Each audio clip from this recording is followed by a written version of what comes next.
사도신경 하심으로 신앙 고백하시겠습니다. 전능하사 천지를 만드신 하나님 아버지를 내가 믿사오며 그 외아들 우리 주 예수 그리스도를 믿사오니 이는 성령으로 잉태하사 동정녀 마리아에게 나시고 본디오 빌라도에게 고난을 받으사 십자가에 못 박혀 죽으시고 장사한 지 사흘 만에 죽은 자 가운데서 다시 살아나시며 하늘에 오르사 전능하신 하나님 우편에 앉아 계시다가 저리로서 산자와 죽은 자를 심판하러 오시리라. 성령을 믿사오며 거룩한 공예와 성도가 서로 교통하는 것과 죄를 사하여 주시는 것과 몸이 다시 사는 것과 영원히 사는 것을 믿사옵나이다. 아멘. 찬송가 384장입니다. 384장입니다. 나의 갈 길 다가도록 예수 인도하시니 내 주 안에 있는 그녀 어찌 의심하리요. 믿음으로 사는 자는 하늘 위로 받겠네. 무슨 일을 만나든지 만사 형통하리라. 무슨 일을 만나든지 만사 형통하리라. 나의 갈 길 다가도록 예수 인도하시니 어려운 일 당한 때도 족한 은혜 주시네. 나는 심히 고단하고 영혼 매우 가라나 나의 앞에 반석에서 샘물 나게 하시네. 나의 앞에 반석에서 샘물 나게 하시네. 나의 갈 길 다가도록 예수 인도하시네. 그의 사랑 어찌 큰지 말로 할 수 없도다. 성령 감화 받은 영혼 하늘 날아갈 때에 영영 부를 나의 찬송 예수 인도하셨네. 영영 부를 나의 찬송 예수 인도하셨네. 아멘. 오늘 함께 하실 하나님의 말씀은 신명기 22장 1절로 12절 말씀입니다. 신명기 22장 1절로 12절입니다. 교독을 하겠습니다. 제가 먼저 읽겠습니다. 내 형제의 소나 양이 길을 잃은 것을 보거든 못 본 채 하지 말고 너는 반드시 그것들을 끌어다가 내 형제에게 돌릴 것이요. 내 형제 안에게서 멀리 떠나게 또는 내가 그를 알지 못하거든 그 짐승을 외치고 끌고 와서 내 형제가 저기까지 내게 들었다가 그에게 돌려줄지니 낙이라도 그리하고 의복이라도 그리하고 형제가 잃어버린 어떤 것이든지 내가 얻거든 다 그리하고 못 본 채 하지 말 것이며 내 형제가 나이면서 깨 넘어진 것을 보거든 못 본 채 하지 말고 너는 반드시 형제를 돌아 그것들을 일으킬 것이니라. 여자는 남자의 의복을 입지 말 것이요 남자는 여자의 의복을 입지 말 것이라. 이같이 하는 자는 내 하나님 여호와께 가증한 자이니라.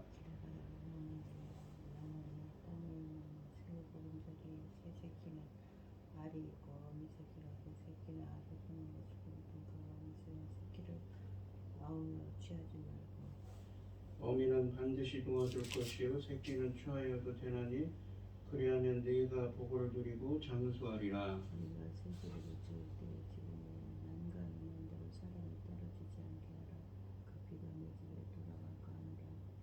내 포도원에 두 종자를 섞어 뿌리지 말라. 그리하면 네가 뿌린 씨의 열매와 포도원의 소산을 다 빼앗길까 하노라. 나는 소원하기를 격려하며 갈지 말며 양털과 배실로 섞어 짠 것을 입지 말지니라.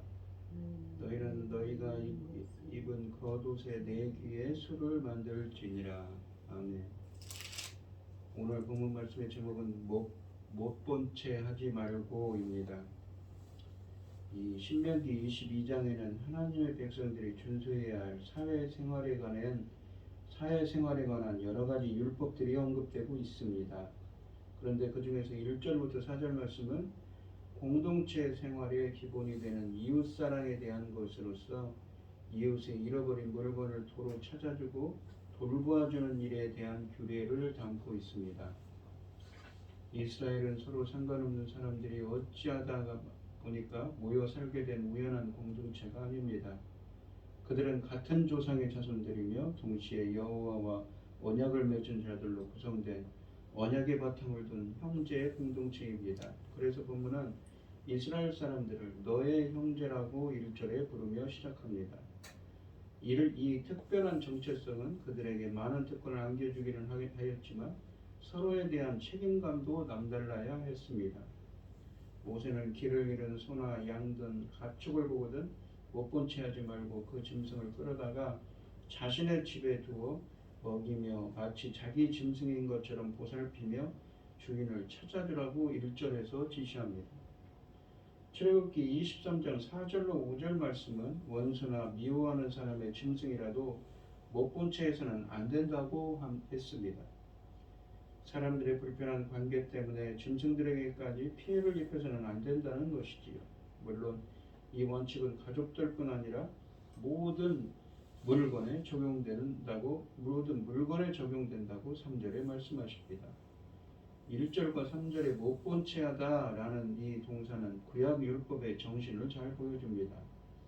이스라엘의 법은 언약 공동체에 속한 멤버들의 서로에 대한 책임에 초점을 맞추고 있습니다. 이스라엘 사람이 사고를 목격하는 것은 곧 도움을 줄 책임으로 연결되어야 하는 것입니다. 오늘날 이 대부분 사람들이 남이 잃어버린 물건을 습득하게 되면 주인을 찾아 돌려줄 생각을 처음부터 하지 않지요. 이들은 찾는 자가 임자다라는 가치관으로 살기 마련입니다. 그러나 하나님의 백성만큼은 달라야 한다는 것입니다.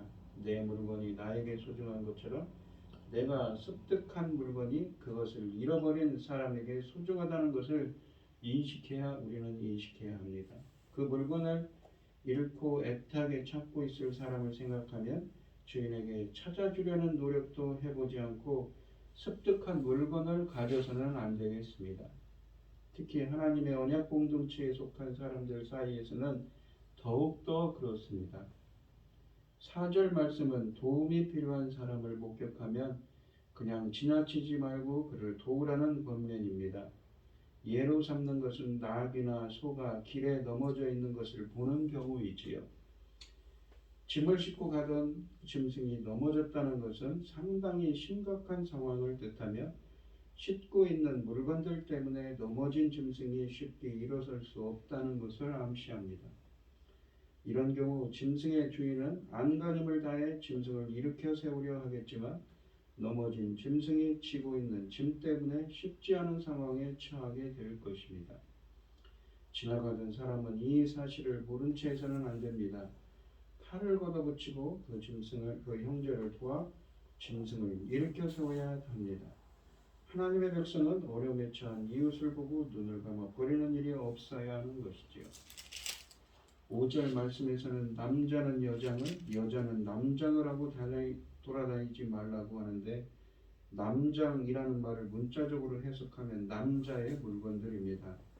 이 규정은 옷뿐만 아니라 남자들이 지니고 다니는 것들, 창, 칼, 장식 등 여자들이 가지고 다녀서는 안 된다는 뜻입니다. 반면에 남자는 여자의 기구들을 착용하고 다녀서도 안 됩니다. 이 모세가 왜 여자가 남자처럼 차려입고 다니는 것을 금하며 남자가 여자처럼 차려입고 다니는 것을 금하는가요? 하나님이 지정해 주신 남성과 여성의 차이를 무시해서는 안 되기 때문입니다. 이상의 복장들과 기구들을 가지고 다니는 것이 일부 유형의 동성애와도 무관하지 않기 때문일 것입니다. 가장 근본적인 이유는 모세가 이런 일은 하나님께 가증스러운 일이라고 하는 데서 찾을 수 있습니다.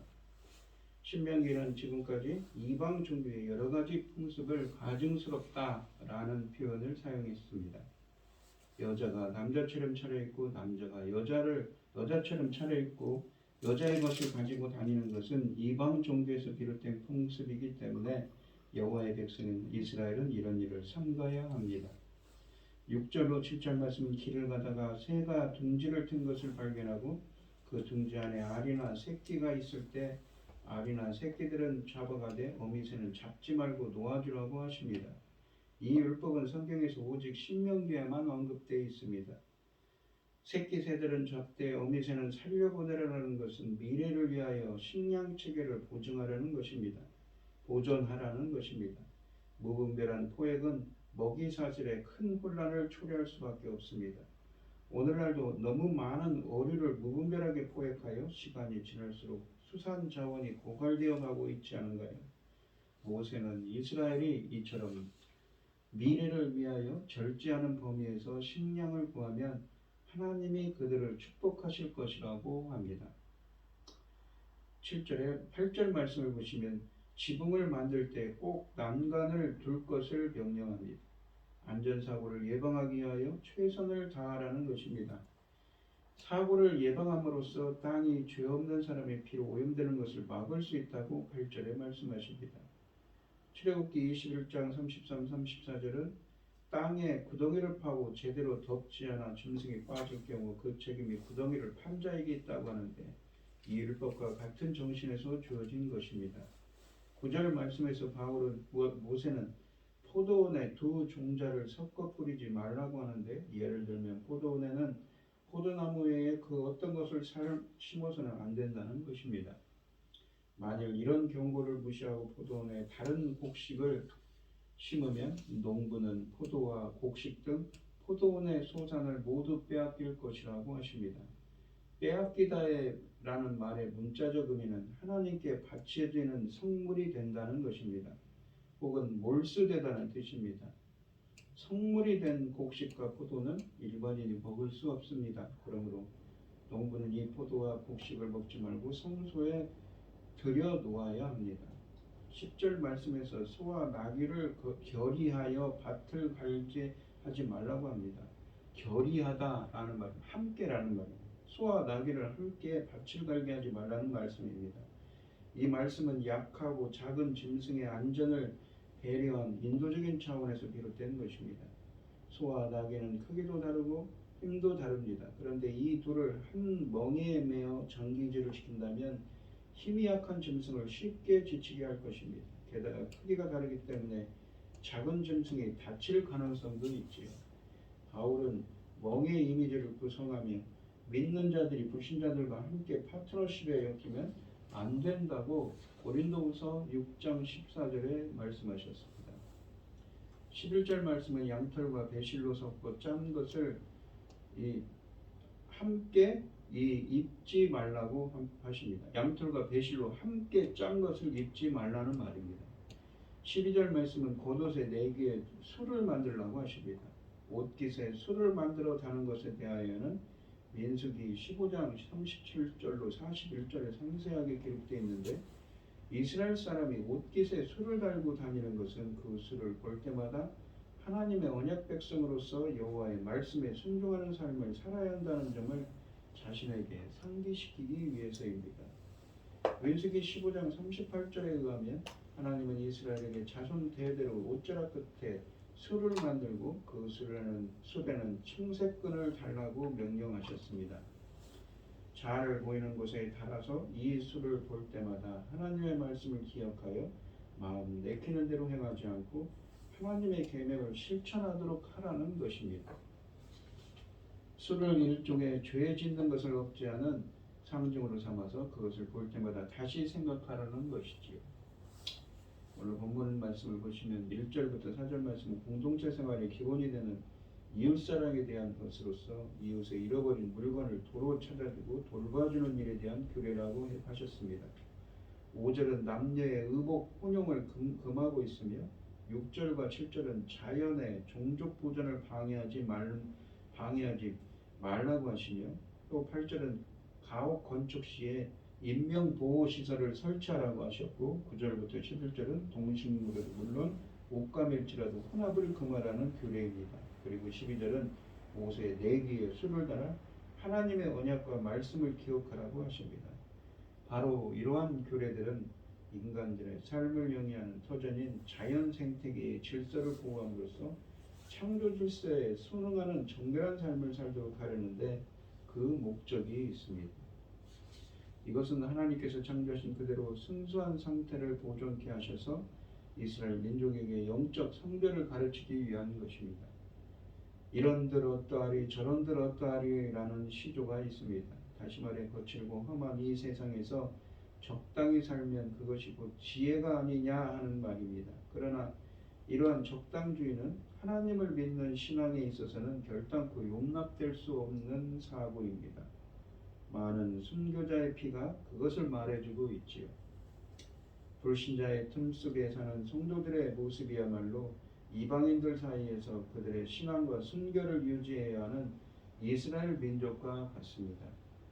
현대의 문화가 남녀를 구분하기 어렵고 부모에 대한 조가 사라지고 날로 잔혹해지는 주변의 모든 상황 속에서 성도들은 그 의복에 있어서나 그 가지고 다니는 기구들에 있어서나 도덕성에 있어서 불신 세계의 이 표준을 따라 맞추지 말고 오직 하나님의 기준에 맞추어야 할 것입니다.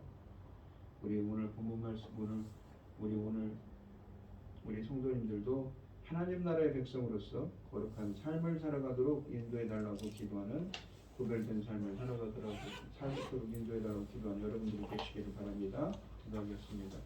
오늘 본문 하나님 아버지 감사합니다. 오늘 주신 하나님의 말씀처럼 하나님 나라의 백성들로서 저희들도 거룩하고 구별된 삶을 살아갈 수 있도록 저희 인도하시고 함께하여 주시옵소서. 하나님의 창조 질서를 하나님이 기뻐하셨던 그 창조 질서를 유지할 수 있도록 저희들에게 힘이 되게 하여 주시옵소서. 이 모든 말씀 거룩하신 예수님 이름으로 기도합니다. 아멘. 하늘에 계신 우리 아버지여, 이름이 거룩하심을 받으시오며 나라의 마옵시며 뜻이 하늘에서 이룬 것 같이 땅에서도 이루어지리라. 오늘날 우리에게 일용할 양식을 주옵시고 우리가 우리에게 죄 지은 자를 사하여 준 것 같이 우리 죄를 사하여 주옵시고 우리를 시험에 들게 하지 마옵시고 다만 악에서 구하옵소서. 대개 나라와 권세와 영광이 아버지께 영원히 있사옵나이다. 아멘. 오늘 주신 말씀 가지고 기도할 때요, 하나님 나라의 백성으로서 거룩하고 구별된 삶을 살게 해달라고, 하나님이 기뻐하시는 창조 세계가 되게 해달라고, 우리가 하나님이 기뻐하시는 삶을 사는 우리가 되게 해달라고 기도하시고, 어려움을 당하신 분들과 각자 기도점을 가지고 주여 삼창하시면서 통성을 기도하도록 하겠습니다. 주여, 주여, 주여. 아버지 하나님 감사합니다. 우리도 하나님 나라의 백성으로서 거룩하고 구별된 삶을 살아가는 저희들이 되게 하여 주시옵소서. 인도하여 주시옵소서. 날씨가 춥습니다. 건강 붙들어 주시고 삶을 살아갈 수 있는 힘이 되게 하여 주시옵소서. 아버지 인도하여 주시옵소서.